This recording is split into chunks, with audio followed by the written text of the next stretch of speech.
So long 2019. Hey everyone, Goose here with my final video for Good Game Online. It has been a big year of big games, but instead of spending this time looking back at what has been, I thought we could instead stubbornly stare unblinkingly into the future and what it has in store for us. So please enjoy this heavily opinionated, possibly inaccurate and overly subjective listicle video of 20 games coming in 2020.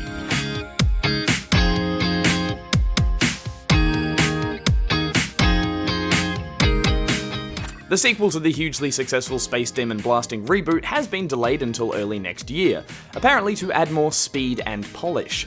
As long as that takes the form of more squishy gooey red bits after shotgunning a Hell Knight to the face, then I am okay to wait a little longer. Breaking away from its origin as Sniper Elite DLC, this first proper standalone zombie army lets you and your core buddies fend off against an array of goose-stepping undead. And while there's less focus on long-distance zombie slaying, there's still the trademark super slow-mo head sniping.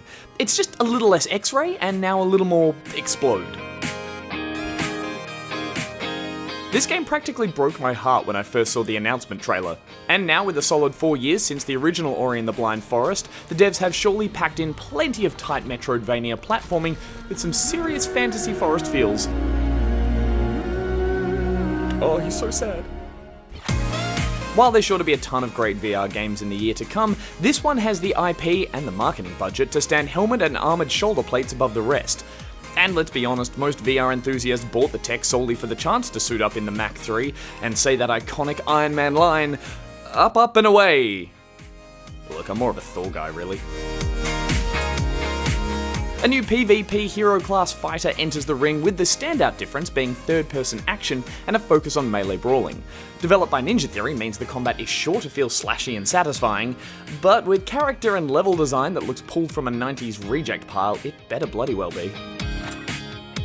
Look, if you're not already pumped to abandon all aspects of your real life and hardwire into this gritty, complex RPG from the developers of The Witcher 3, then let me just remind you once again that your cyber spirit guide is the original hacker jacker himself, Johnny Mnemonic.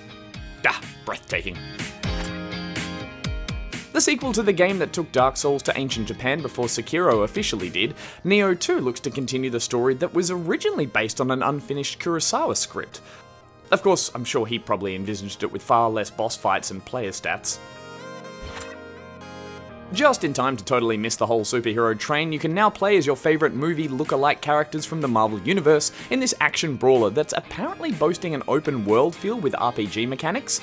A bit Doctor Strange considering all the vision we've had to marvel at so far has been of linear action set pieces, so look, probably worth keeping a hawk eye on this one.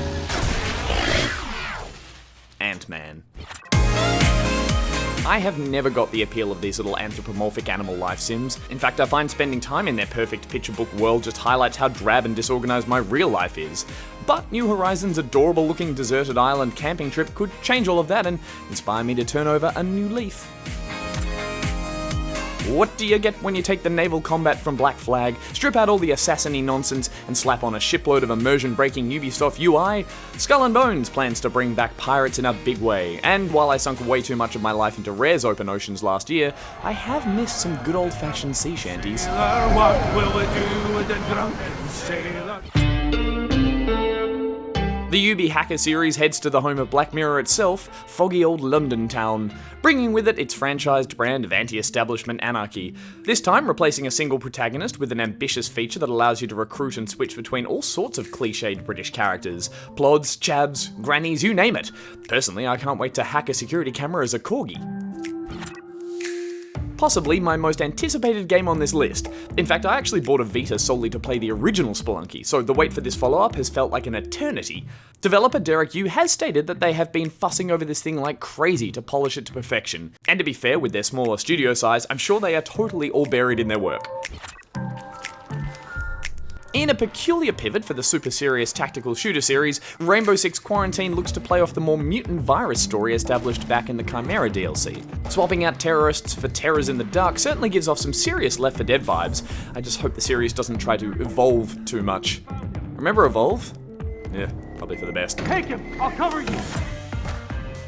Following up on the success of a zombie parkour game, yeah I know, who would have guessed, Dying Light 2 throws you back into an urban jungle gym full of fast-moving, infected and dangerous humans surviving a modern-day Dark Ages.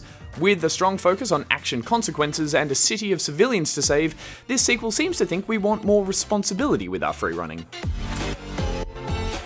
The Halo series has taken a few hits in the past, but just like the Chief himself, it just keeps getting back into the fight. And to its credit, Infinite looks like it could be the refresh the series desperately needs. Hence, more open environments harking back to classic Halo 1 maps would certainly play nicely after a solid nostalgia hit from the PC Master Chief Collection release. Of course, that's if it works this time. The original Counter-Strike clone gets an upgrade in 2020 with this fast-paced free-to-play FPS exclusively on Xbox. Appearing to combine COD's explosive action with CSGO's quick round rotations, CrossFIREX likely has big boots to fill as the console sibling to the most played shooter of all time. Yeah, I know, right? I'd never heard of it either. The very long-awaited next chapter in the fantasy sci-fi saga from Rayman creator Michel Ancel looks to be bursting with ambition and creativity on a scale not seen before, and as a prequel to the 2003 hit, there is plenty of potential to explore this very eclectic universe full of chatty chimps and mob boss boars. A far more methodical samurai slasher, Ghosts of Tsushima is a tale of a lone warrior mastering a forgotten fighting style to fend off the invading Mongol hordes. Blending beautiful cinematics with gameplay, this title looks to show off some of the most intricate video game sword fighting upon a stunning backdrop of an ancient open world and kind of windy Japan. Martin and Miyazaki together at last. It's all you need to know. And it's also all we do know about From Software's next dark fantasy RPG. With RR in charge of lore, we're sure to get an extra serving of bleak, depressing pathos with our brutally challenging Soulsborne gameplay, and I, for one, have an appetite for punishment. After leaving us floored with a gut punch of an ending back in 2013, the masters of emotional action narrative at Naughty Dog are returning to the ravaged but regrown America with Last of Us Part 2. A more mature and battle-hardened Ellie takes centre stage in this next chapter that will no doubt be full of riveting, tense action and dark, confronting storytelling. Well, there you have it, 20 games to ring in 2020. And like every decade, there are sure to be some utterly groundbreaking titles in there that further lift the medium of games higher than the year before it.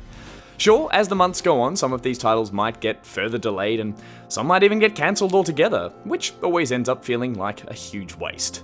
But if I've learned anything in the past 10 or so years of gaming, it's to try your hardest to enjoy every single bit of the ride while you can, and not to think too hard about how it all ends. Thanks for a really fun year, everyone. May all your games be good ones. Goose out.